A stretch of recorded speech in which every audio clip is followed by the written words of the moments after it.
nós vamos falar hoje, vamos meditar um pouquinho a respeito das nossas próprias condições, quando nós somos chamados a perdoar, não só ao perdão, mas auxiliar aqueles que precisam.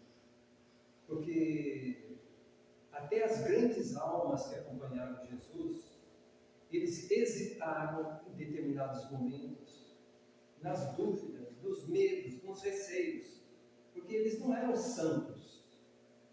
Eles eram homens de uma estatura espiritual elevada, mas eles não eram santos. Por isso que Jesus veio ilustrar a sua doutrina, mostrar, apresentar a sua doutrina para eles, completamente diferente das leis mosaicas. As leis mosaicas tinham justiça plena. A de Jesus veio acrescentar, além da justiça, a misericórdia, o que não tinha nas leis mosaicas. Então, foi um impacto muito grande na sociedade da época, principalmente junto aos judeus. Então, quando Jesus partiu, os amigos deles, os discípulos, e futuramente os apóstolos, eles sentiram muita falta desse amigo, uma tremenda ausência da amizade dele, porque eles se privavam constantemente da intimidade, quando não na casa da sogra de Pedro, às vezes à noite, dormindo ao relento, tendo apenas como teto as estrelas, porque Jesus não tinha onde repousar a sua cabeça. Vez ou outra ele encontrava um lugar no qual ele precisava parar. Ele adorava, amava a família de Lázaro, Marta e Maria. Adorava ir para Betânia. Era uma casa que o recebia com muito amor. Então lá ele descansava, conversando, ensinando. Ele nunca perdia um instante para estender as suas mãos dadivosas às pessoas que necessitavam. E as suas palavras marcaram muito bem aquela tarde na casa de Betânia, quando ele não admoestou Marta, mas ele chamou atenção. Marta, Marta, por que você está tão tarefada correndo para lá e para cá? Maria está aqui, ela escolheu a parte melhor, chamando a atenção dela no sentido de essas coisas que naquele momento ela estava tarefada, poderia ser transferido para depois. Mas naquele momento, ele nem sempre estaria com os discípulos, mas naquele momento ele estava presente. E que eles pudessem usufruir da presença do Mestre. A verdade é que quando Jesus partiu, eles sentiram tanta falta, que eles ficaram, vamos dizer assim, fraquejados, fracos mesmo. Mas Pedro, ele tinha algo psicológico na mente dele, que era o seguinte: ele sentia que alguma coisa ele deveria fazer para se redimir diante de Jesus. Porque foi ele que disse: Senhor, aonde tu fores eu vou, mas eu vou sofrer o martírio, eu vou contigo, morrerei contigo. E Jesus disse para ele: o galo vai cantar por 3 vezes, mas antes que ele cante, você vai me negar. Jamais, Senhor, de jeito nenhum. Então essas, vamos dizer assim, fraquezas nossas, não é só de Pedro, nossas, só podem ser realmente aferidas diante das circunstâncias que pedem a nossa realmente presença, e nós falhamos. É natural que o medo pegue a nossa alma. É natural que os discípulos ainda não estavam preparados. Eles só vão ficar fortes e preparados agora, a partir da partida de Jesus.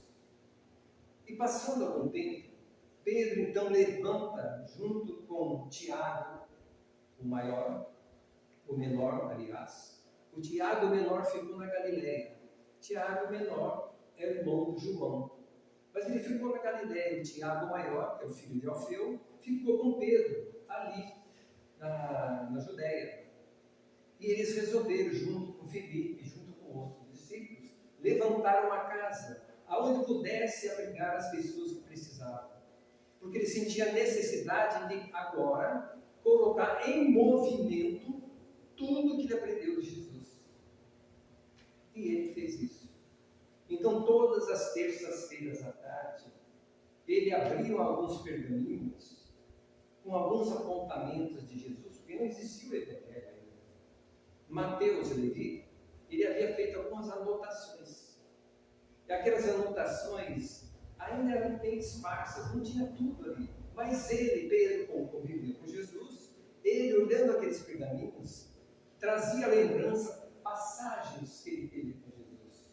Então ele falava às pessoas que estavam lá. 90% dos participantes dessas reuniões de terças-feiras, às 15 horas, ali na casa, chamada Casa do Caminho, eram mulheres.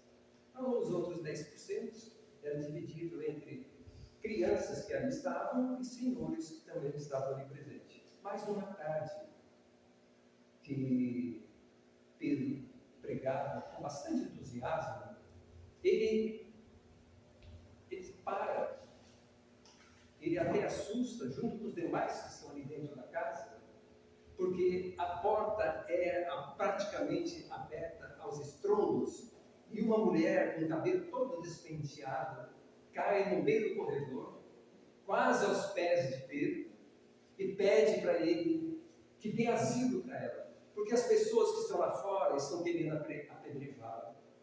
E ela então pede: Senhor, me dê asilo, senão eu vou morrer. Só que tem um problema. Quando ela entra, as mulheres que estão ali sentadas, muitas das grandes damas da sociedade de Jerusalém, sabem quem é ela.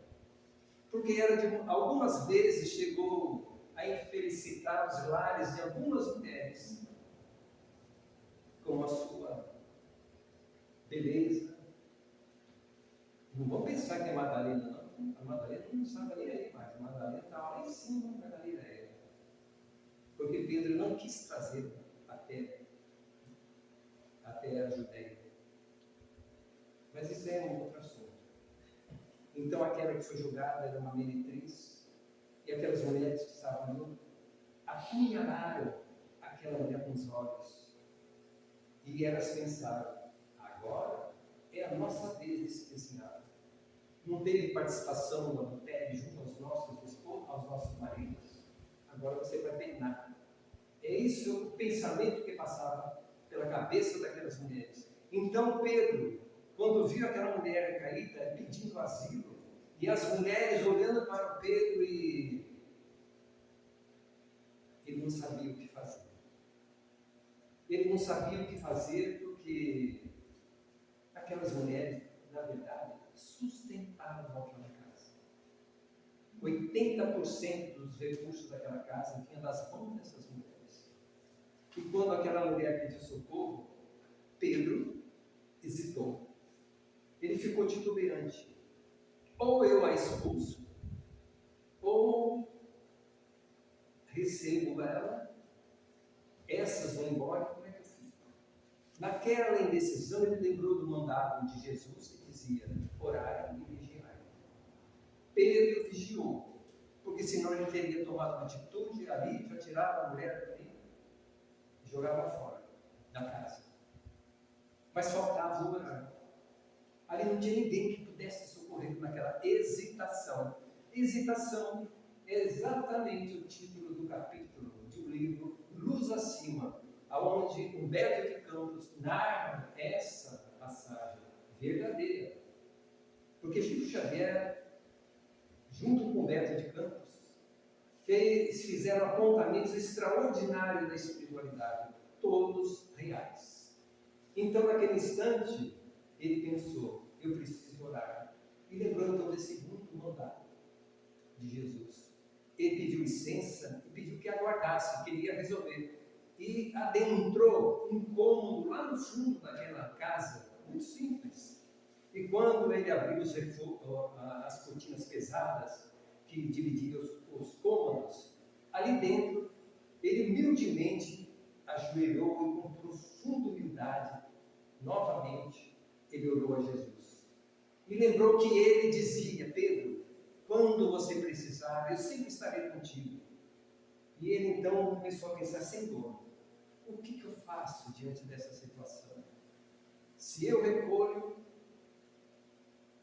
e se eu mando embora, e orou profundamente até que ele viu delinear no reboco rude e tosco da parede daquela casa de oração a imagem lúcida de Jesus. Jesus começou a surgir e ele sentiu que realmente era o Mestre. Aquele companheiro de grandes viagens pela Palestina. Ele ainda pôde vê-lo de perto, com aqueles cabelos longos caindo sobre os ombros e os dois olhos no céu da face, como se fossem duas estrelas brilhando naquelas noites de inverno frio. Ele olhou e não teve dúvida: Senhor, encontra aí na frente, como o Senhor sabe, uma mulher que precisa de ajuda. E eu não sei o que fazer. E Jesus não sabe o que fazer? Como não sabe o que fazer? Senhor, eu ergui essa casa em teu nome. E tudo que nós temos praticamente aqui vieram nas mãos daquelas mulheres. São as damas de alta classe de Jerusalém. E das mãos delas vieram a sustentação, a boa sustentação para esta casa que está aqui.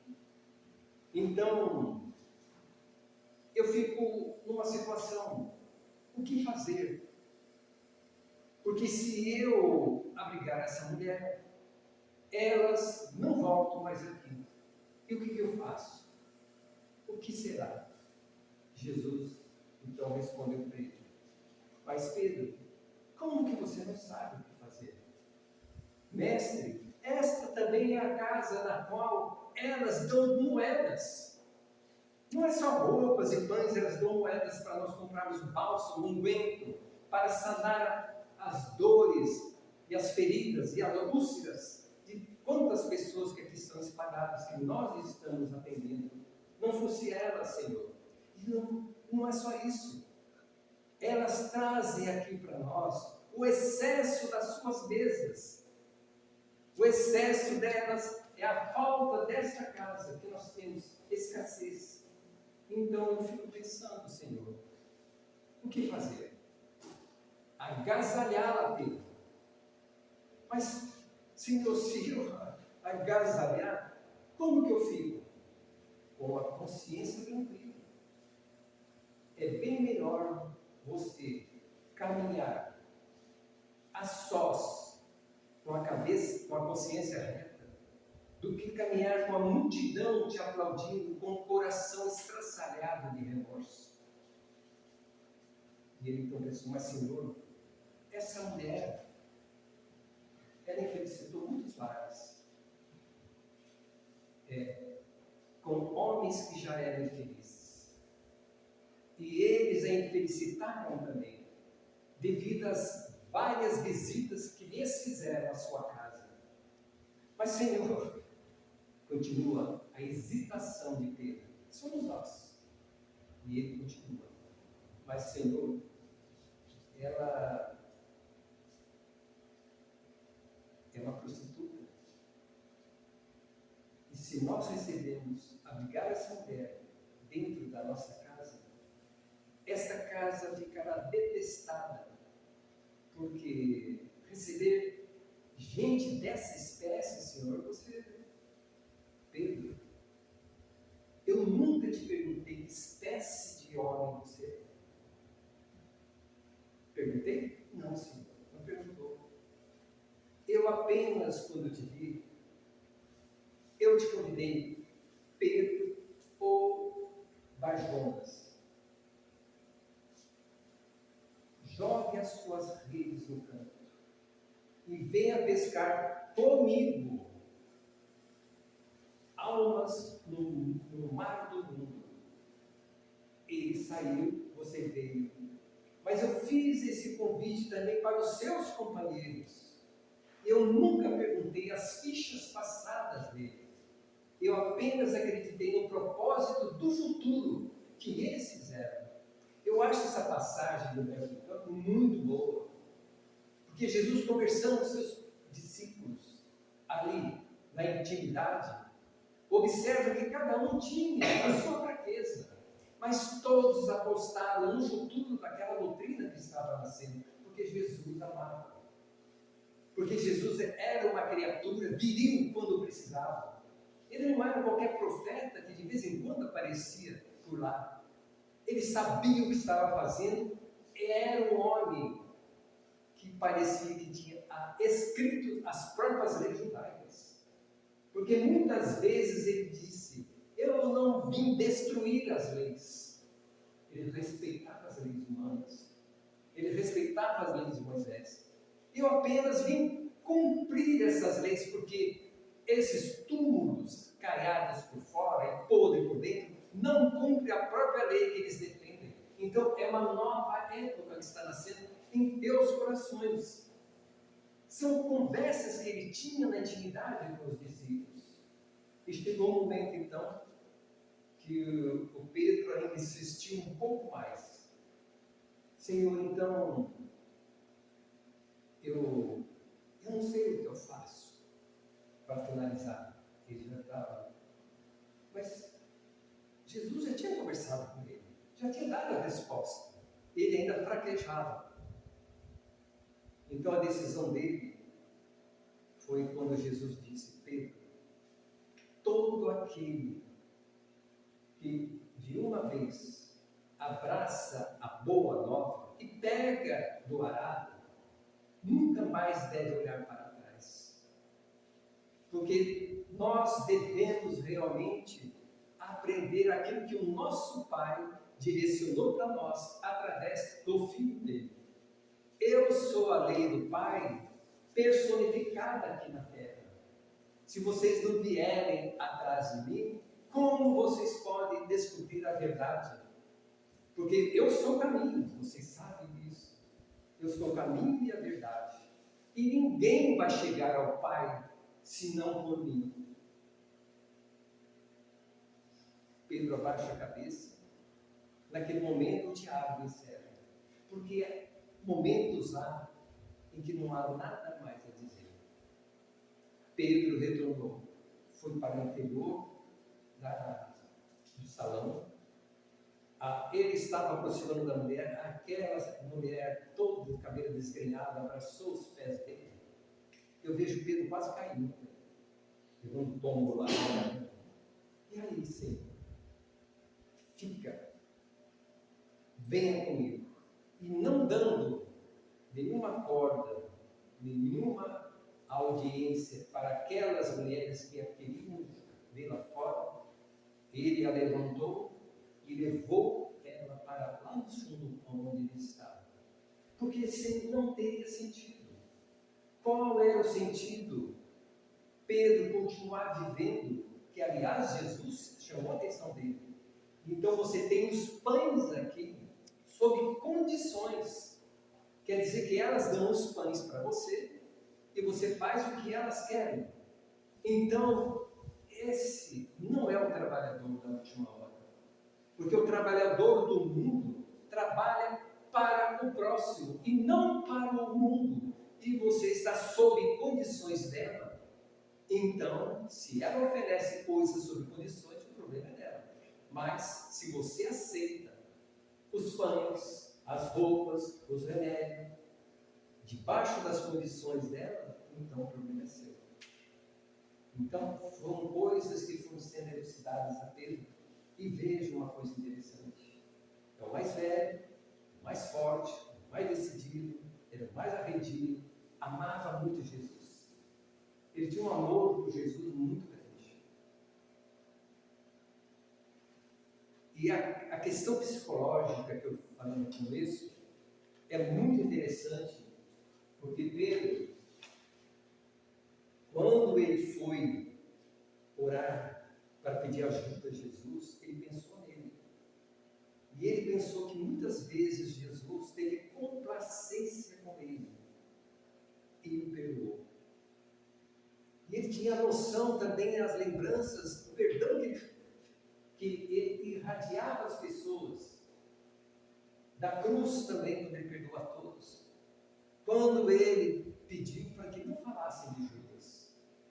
Ele, quando vai para o alto, a primeira coisa que ele faz é mergulhar no abismo e lá procurar o querido Judas. Com tantos outros que precisavam de ajuda. Conta realmente a tradição da cristandade que Jesus visitou os umbrais para que pudesse conversar com essas almas falidas. Porque eles deveriam ver luz, só os de cima veriam. Ele era a luz do mundo, então ele fez questão de 3 dias visitando esses lugares para remediar a alma daqueles que achavam que iriam dormir para sempre e que o inferno seria para sempre. Veja o papel desse homem. Então é algo extraordinário a presença de Jesus na vida desses discípulos para ir aparando as arestas da humanidade que eles tinham. Eles não se transformaram em anjos e em santos. A igreja, que depois canonizou devido à sua autoridade e também à sua política. Mas isso também não temos que entrar em consideração. O importante é que, com o decorrer do tempo, eles realmente foram mudando. Porque eles começaram a colocar em prática tudo aquilo que Jesus havia dito a eles, e eles faziam com muita coragem. Porque sabia que logo, logo eles partiriam. Então, quando Jesus fala dos propósitos futuros que os discípulos entenderam, por isso que ele acolheu também, é porque nós também temos essa mensagem do Evangelho segundo o Espiritismo. Nós temos essa mensagem. Quando fala que o homem que se preocupa com o futuro e trabalha para o futuro, é que ele já tem uma noção do que vai vir depois, mesmo desencarnado, mesmo depois dessa existência. Então ele tem que se preparar melhor. É possível que, vamos dizer assim, psicologicamente também, os discípulos entenderam que as bem-aventuranças não seriam nesse mundo, seriam futuramente no outro, porque Jesus não ia dizer para as pessoas: bem-aventurado o aflito, porque o reino do céu vai ser teu. Quer dizer, eu vou agora me afligir, eu vou ser perseguido, eu vou ser o homem que morre de fome aqui na terra para ser bem-aventurado. A promessa de Jesus, segundo Kardec, não se daria aqui, de forma nenhuma. Essa bem-aventurança é para aqueles que, como foi lido, pudesse sofrer de uma maneira disciplinada, sem rebeldia contra Deus, contra as leis de Deus, compreender que o seu sofrimento tem algum motivo. Se Deus é justo, pensemos bem nisso. Se Deus é justo, se Deus é bom, misericordioso, vocês acham que nós, filhos dele, estamos sofrendo à toa? Ele está se divertindo com as nossas dores, com aqueles que têm problema muito grave, e fica na dúvida: como será o amanhã para mim? De forma nenhuma. Nós estamos respondendo por nós mesmos. Nós plantamos, estamos agora colhendo. Entretanto, só para terminar, colher com entendimento, com compreensão, é mais suave. Quando nós entendemos a razão das leis de Deus, nós começamos não a obedecer cegamente. É isso que a doutrina é excelente. Ela nos traz razão. Por que você deve se portar assim? Porque você tem conhecimento de causa. Ele não é o causador das nossas dores. Como nós infringimos essa lei ontem, estamos agora recebendo de volta. É aquele choque que a própria física estuda. Nós damos e retorna para nós. Bate a bolinha na parede e volta para nós. Então nós somos herdeiros de nós mesmos. Então a compreensão que a doutrina espírita dá para nós é uma compreensão racional. Não é uma fé cega. Você tem que acreditar. Mas por que eu tenho que acreditar? Porque é dogma. O único dogma que nós temos na doutrina espírita, tem gente que fala que não é dogma. É dogma. É a reencarnação. A reencarnação é um dogma. É o único dogma que tem na doutrina espírita. Porque os dogmas outros, você pode até discuti-lo. Pode até não querer aceitar para si. Mas a reencarnação, queira ou não, ela não é do Espiritismo. Não foi Kardec que inventou. Era um fenômeno natural, sempre existiu. Os filósofos na Índia, na China, em tantos outros lugares, na Pérsia, os judeus. Tem tantas parábolas judaicas que falam sobre reencarnação. Um dia nós vamos trazer aqui. E eles são reencarnacionistas. E um dia um professor perguntou para um rabino: por que vocês não falam? A Torá é compreensão, não é propaganda. Por isso que nós não falamos. Mas nós acreditamos na reencarnação, sim. Então, a reencarnação é justiça. Porque senão seria uma coisa realmente duvidosa. Por que os outros sofrem e nós não sofremos? Porque nós sofremos, os outros não. E assim sucessivamente. Então, nós terminamos a nossa preleção. Puxa, esqueci de falar do Monte das Oliveiras, porque eu lembrei de você, Hortência. Tem também as flores maravilhosas que brotavam quando Jesus passava. Quantas pessoas se curavam à sombra daquele homem? É uma coisa maravilhosa. Se nós adentrarmos mais e mais a figura desse homem, nós vamos ver coisas, como diz, né, o próprio Chico, né? Gente, tem espíritos que falam: nós não sabemos quem foi esse homem Chico Xavier. Ele é muito mais do que nós imaginamos. Muito mais. Mas foi um homem humilde. Só abre as portas do céu, segundo tem os próprios espíritos colocam, as almas humildes. Não é através de conhecimento, não é através de sabedoria, é a humildade. Porque a humildade abrange tudo. O amor, a paciência. Eu falei que vou terminar mesmo. Por que Jesus lavou os pés dos apóstolos? Humildade. Para ratificar. Eu não vim para servir. Eu não vim para ser servido, eu vim para servir. A humildade dele mexeu com Pedro. Ele queria lavar os pés de Pedro, de jeito nenhum. O Senhor não vai lavar os meus pés. Pedro, se eu não lavar os seus pés, você não terá parte comigo. Ah, Senhor, então lava os pés, lava o joelho, lava a perna, me dá um banho para ter parte contigo. Então, e faça isso com os seus irmãos e com os demais. O primeiro a me seguir, o primeiro no reino de Deus, é o primeiro servidor. Veja a doutrina de Jesus. O de servir sem ser serviçal. Servir com postura. Servir com entendimento. Não ser escravo de coisas que nós não entendemos. Nós temos que entender o que estamos fazendo, a quem estamos servindo. Porque daqui a pouco estamos servindo à toa, só que está de mãozinho. Então a compreensão, realmente, a doutrina espírita nos esclarece. Uma boa noite a todos. Desculpa, aqui, vou terminar e eu termino.